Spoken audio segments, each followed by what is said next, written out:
ફટાફટ ગાડી ચાલુ કર ને તને ભડાકા થશે.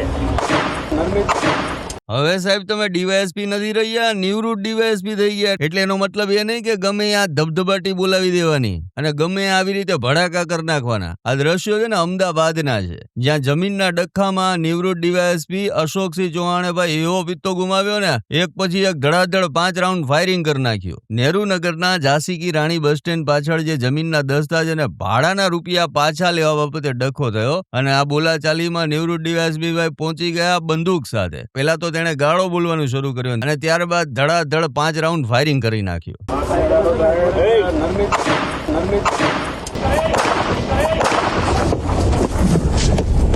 અને પાછી ધમકી પણ આપી દીધી, ગ્લાસો ઢળી જાહે. એટલે વિચાર કરો કે સ્માર્ટ સિટી અમદાવાદમાં નિવૃત્ત થયેલા ડીવાયએસપી પણ આવી રીતે બાકાઝીકી બોલાવી દે અને ભડાકા કરી નાખે, તો આમાં કાયદો અને વ્યવસ્થા છે તો છે ક્યાં, એ સવાલ ચોક્કસપણે ઉભો રહે. જ્યારે હવે જોવાનું એ રહેશે કે આ નિવૃત્ત ડીવાયએસપી સામે કાયદાકીય રીતે કેટલા કડક પગલાં ભરવામાં આવે છે.